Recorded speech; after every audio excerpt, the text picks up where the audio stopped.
Hello everyone, आप सबका स्वागत है मेरे यूट्यूब चैनल ईलर्न आईटीआई में। आज का जो हमारा क्लास है वेल्डर थ्योरी एमसीक्यू के बारे में, जिसमें हम आपको क्वेश्चन सॉल्व करके देंगे और इसके पीडीएफ का लिंक भी आपको डिस्क्रिप्शन में मिल जाएगा। तो स्टार्ट करते हैं। आज का जो हमारा क्लास है वेल्डर थ्योरी एमसीक्यू के बारे में। तो पहला क्वेश्चन है, why are carbon and manganese added to plain thermit mixture on rail welding. Rail welding पर सादे थर्माइट मिश्रण में कार्बन और मैग्नीज क्यों मिलाया जाता है, जो क्वेश्चन में पूछा है। तो इसके लिए पहला ऑप्शन है टू गेट गुड फ्यूजन, मतलब अच्छा फ्यूजन पाने के लिए। दूसरा ऑप्शन है टू गेट हार्डनेस, मतलब कठोरता प्राप्त करने के लिए। और तीसरा ऑप्शन है टू गेट फाइन वेल्डिंग, मतलब फाइन वेल्डिंग प्राप्त करने के लिए। और चौथा ऑप्शन है टू गेट स्मूथ फिनिशिंग, मतलब स्मूथ फिनिशिंग पाने के लिए। तो जो क्वेश्चन में पूछा गया था कि रेल वाइंडिंग पर सादे थर्माइट मिश्रण में कार्बन और मैग्नीज क्यों मिलाया जाता है, तो इसका जो सही आंसर है option number B, to get hardness, मतलब कठोरता प्राप्त करने के लिए। Next question, what types of weld is used on prepared hole of overlap joint. Overlap joint पर छिद्रों पर किस प्रकार के वेल्ड का उपयोग किया जाता है, जो क्वेश्चन में पूछा है। तो इसके लिए पहला ऑप्शन है टैक वेल्ड, दूसरा फिलेट वेल्ड, तीसरा वैकिंग वेल्ड और चौथा ऑप्शन है प्लग और स्लॉट वेल्ड। तो जो क्वेश्चन है पूछा गया था कि ओवरलैप जॉइंट को तैयार करने के लिए होल पर किस प्रकार के वेल्ड का उपयोग किया जाता है, तो इसका आंसर है ऑप्शन नंबर डी, प्लग और slot weld. Next question, which is the weld position of GMA मतलब gas metal arc welding if the filler metal is deposit from the upper side of the joint during welding. जो question में पूछा गया है कि यदि welding के दौरान जोड़ के ऊपरी हिस्से से भराव धातु जमा हो जाती है तो गैस मेटल आर्क वेल्डिंग की वेल्ड स्थिति क्या होती है। तो इसके लिए पहला ऑप्शन है वर्टिकल पोजीशन, दूसरा हॉरिजॉन्टल पोजीशन, तीसरा ओवरहेड पोजीशन और चौथा ऑप्शन है डाउन हैंड पोजीशन। तो जो क्वेश्चन में पूछा गया था कि यदि वेल्डिंग के दौरान जॉइंट के ऊपरी हिस्से से भराव धातु जमा हो जाती है तो गैस मेटल आर्क वेल्डिंग की वेल्ड स्थिति क्या होता है। तो इसका जो सही आंसर है option number D, down hand position. Next question, what is the types of weld position in which the weld metal is deposit under the side of the joint. Weld स्थिति किस प्रकार की होती है जिसमें वेल्ड धातु जोड़ के किनारे के नीचे जमा हो जाती है। तो इसके लिए पहला ऑप्शन है डाउन हैंड पोजीशन, दूसरा हॉरिजॉन्टल पोजीशन, तीसरा वर्टिकल पोजीशन और चौथा ऑप्शन है ओवरहेड पोजीशन। तो जो क्वेश्चन में पूछा गया था कि वेल्ड स्थिति किस प्रकार की होती है जिसमें वेल्ड धातु जोड़ के किनारे के नीचे जमा हो जाती है, तो इसका जो सही आंसर है option number D, overhead position. Next question, what is the electrode inclination to the metal surface in T joint welding of 10 millimetre thickness metal by down hand position. Down hand position द्वारा 10 millimetre मोटाई वाली धातु की T joint welding में धातु की सतह पर इलेक्ट्रोड का झुकाव क्या होता है, मतलब इलेक्ट्रोड का एंगल कितना होना चाहिए, जो क्वेश्चन में पूछा है। तो इसके लिए पहला ऑप्शन है 30 डिग्री, दूसरा ऑप्शन है 45 डिग्री, तीसरा ऑप्शन है 60 डिग्री और चौथा ऑप्शन है 75 डिग्री। तो जो क्वेश्चन में पूछा गया था कि डाउन हैंड पोजीशन द्वारा 10 मिलीमीटर मोटाई वाली धातु की टी जॉइंट वेल्डिंग में धातु की सतह पर इलेक्ट्रोड का एंगल कितना होता है, झुकाव एंगल कितना होता है, तो इसका आंसर है ऑप्शन नंबर बी, 45 डिग्री। और जो भी क्वेश्चन हम सॉल्व करते हैं, सॉल्व करके देते हैं आपको क्लास में, इसके पूरे पीडीएफ की लिंक भी आपको डिस्क्रिप्शन में मिल जाता है, जहाँ से आप डाउनलोड कर सकते हैं। और इसी तरह के रेगुलर क्लास के लिए मेरे चैनल को सब्सक्राइब करके बेल आइकन को दबाएं ताकि मेरी वीडियो की नोटिफिकेशन आपको टाइम पर मिलते रहे। और डायरेक्टली भी हमें हमारा वेबसाइट से पीडीएफ डाउनलोड कर सकते हैं, जो हमारा वेबसाइट है www.elearniti.in, इसमें से भी आप डायरेक्टली पीडीएफ डाउनलोड कर सकते हैं।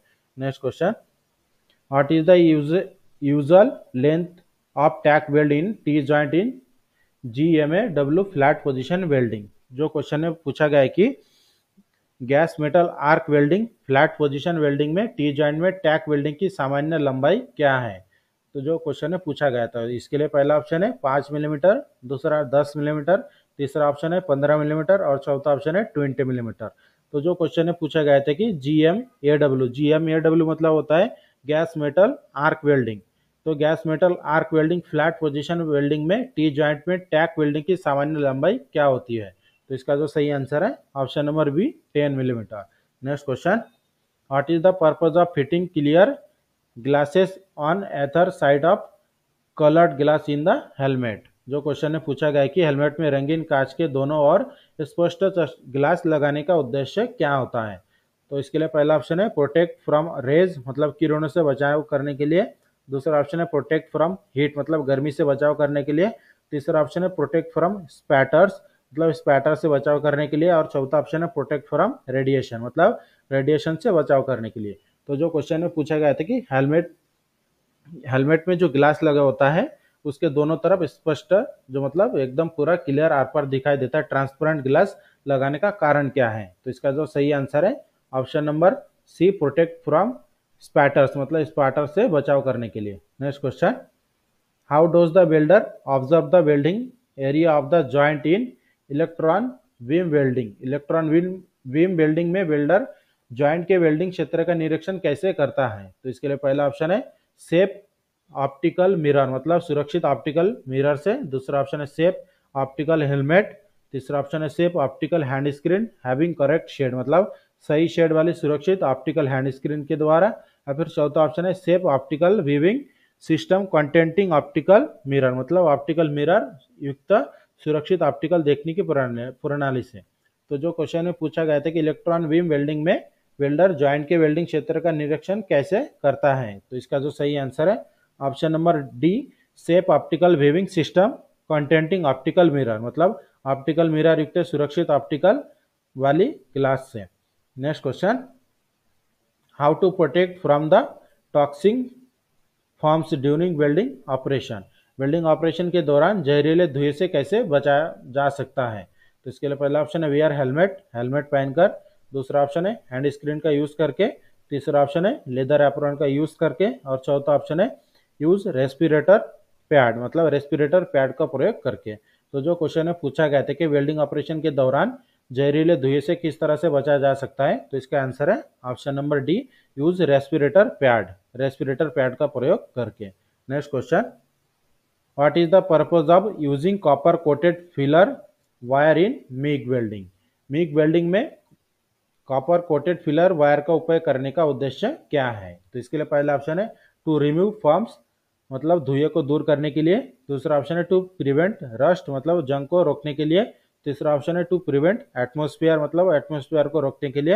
और फिर चौथा ऑप्शन है to prevent base metal reaction, मतलब बेस मेटल के प्रतिक्रिया को रोकने के लिए।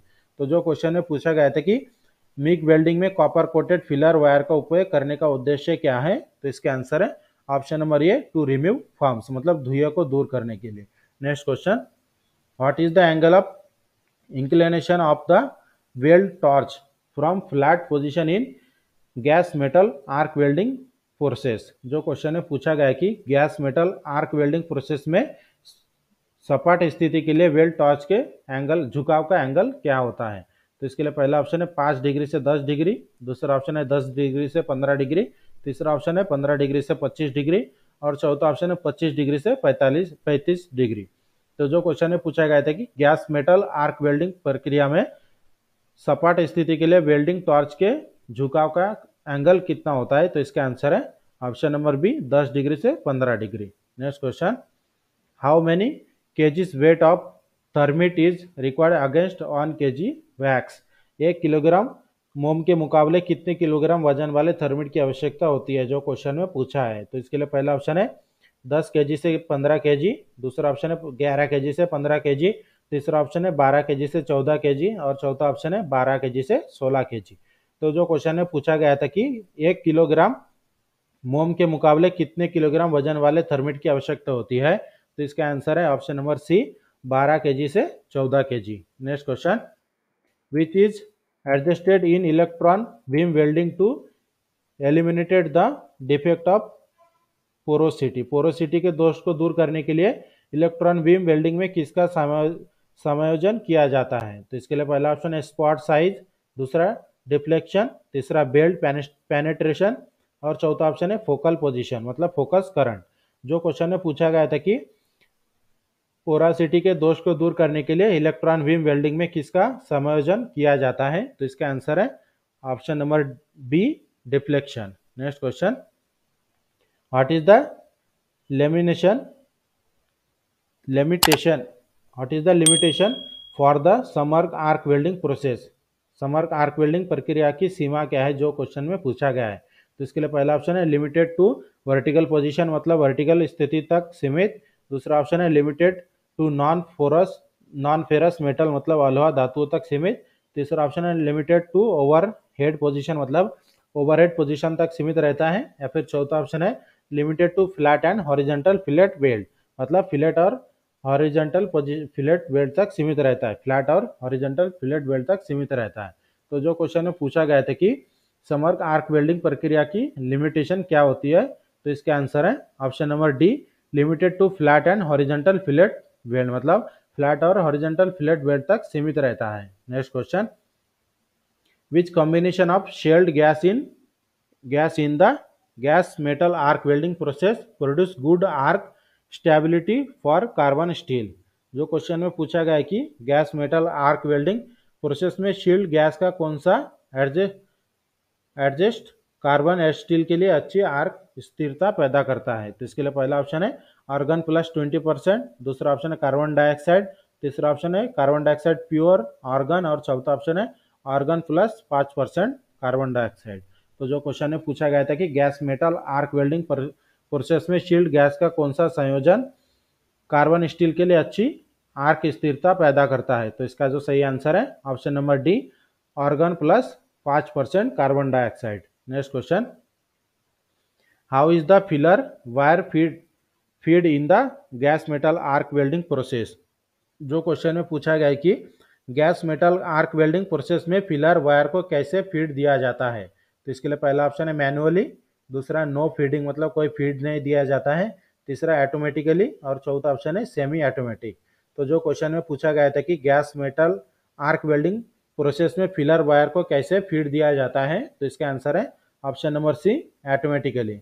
Next question, which types of electrode are used in MAG and CO2 welding, मतलब मिग वेल्डिंग और CO2 वेल्डिंग में किस प्रकार के इलेक्ट्रोड का उपयोग किया जाता है। तो इसके लिए पहला ऑप्शन है फ्लक्स कोटेड इलेक्ट्रोड, दूसरा ऑप्शन है बार वायर इलेक्ट्रोड, तीसरा ऑप्शन है फ्लक्स कोड इलेक्ट्रोड, और चौथा ऑप्शन है टंगस्टन इलेक्ट्रोड। तो जो क्वेश्चन में पूछा गया कि मिग वेल्डिंग और CO2 वेल्डिंग में किस प्रकार के इलेक्ट्रोड का उपयोग किया जाता है, तो इसका आंसर है option number B, bare wire electrode. Next question, bare wire electrode मतलब होता है नो कोटेड, जिसके ऊपर कोई कोटेड नहीं होता है, जो इलेक्ट्रोड के ऊपर कोटेड नहीं होता है उसे बोला जाता है wear wire electrode. Next question, what is the range of electrode for MiG और CO2 वेल्डिंग। जो क्वेश्चन में पूछा गया कि मिग और CO2 वेल्डिंग के लिए इलेक्ट्रोड की सीमा क्या है। तो इसके लिए पहला ऑप्शन है 0.8 से 1.6 मिलीमीटर, दूसरा ऑप्शन है 0.7 से 1.3 मिलीमीटर, तीसरा ऑप्शन है 0.6 से 0.9 मिलीमीटर, और चौथा ऑप्शन है 0.5 से 0.7 मिलीमीटर। तो जो क्वेश्चन में पूछा गया कि एमएजी और CO2 वेल्डिंग के लिए इलेक्ट्रोड की सीमा क्या होती है, तो इसका आंसर है ऑप्शन नंबर ए, 0.8 से 1.6 millimetre. Next question, what types of operation in generally used in gas metal arc welding. Gas metal arc welding में सामान्यतः किस प्रकार का ऑपरेशन प्रयोग किया जाता है। तो इसके लिए पहला ऑप्शन है ऑटोमेटिक, दूसरा सेमी ऑटोमेटिक, तीसरा फुल्ली ऑटोमेटिक, और चौथा ऑप्शन है मैनुअल मेथड। तो जो क्वेश्चन में पूछा गया था कि गैस मेटल आर्क वेल्डिंग में सामान्य किस प्रकार का ऑपरेशन प्रयोग किया जाता है, तो इसके लिए पहला उसका जो सही आंसर है option number A, automatic. Next question, which heat treatment of steel increase hardness but decrease strength and ductility.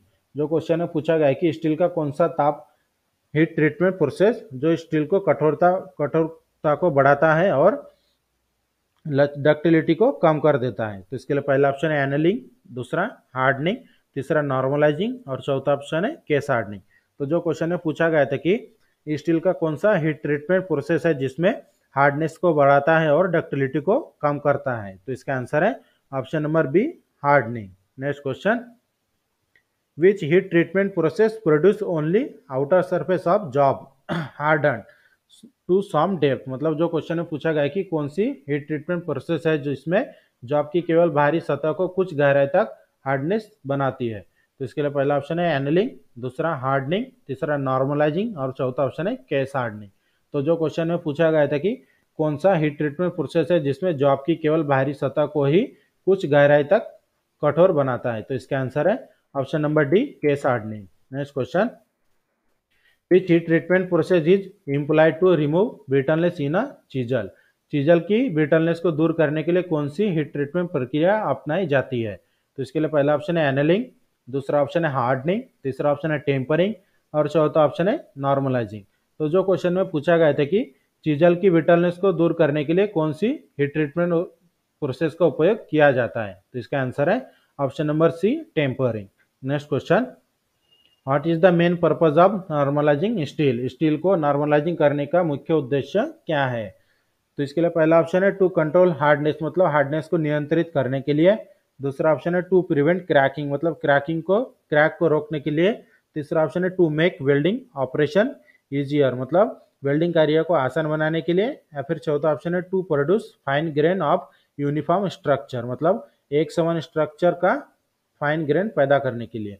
जो क्वेश्चन में पूछा गया था कि स्टील को नॉर्मलाइजिंग करने का मुख्य उद्देश्य क्या होता है? तो इसका आंसर है option number D, to produce fine grain of uniform structure, मतलब एक समान संरचना का फाइन ग्रेन पैदा करने के लिए। Next question, which heat treatment process if material is soften and suitable for machining?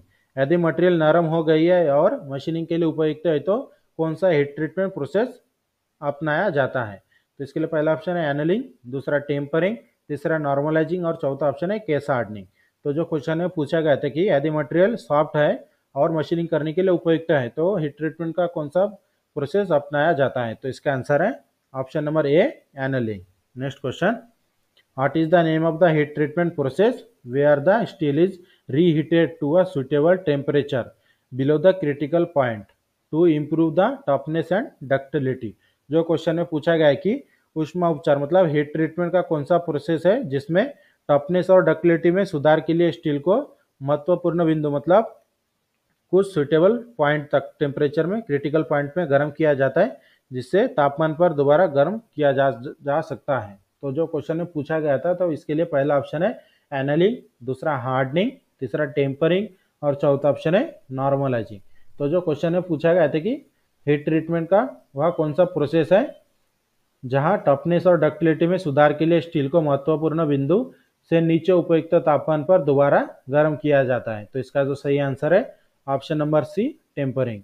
इस तरह से आज की क्लास में हमने आपको इंपॉर्टेंट 25 क्वेश्चन सॉल्व करके दिया है। और इसी तरह के रेगुलर क्लास के लिए मेरे चैनल को सब्सक्राइब करके बेल आइकन दबाएं ताकि मेरे वीडियो की नोटिफिकेशन आपको टाइम पर मिलते रहे। और जो भी क्वेश्चन हम सॉल्व किया है इसके PDF की लिंक आपको डिस्क्रिप्शन में मिल जाएगा, जहाँ से आप डाउनलोड कर सकते हैं। या फिर मेरे जो वेबसाइट है www.elearnitr.in, इसमें जाकर भी आप डायरेक्टली PDF को डाउनलोड कर सकते हैं। और वीडियो अच्छी लगे तो हमारे चैनल को सब्सक्राइब करें, शेयर करें और लाइक करना ना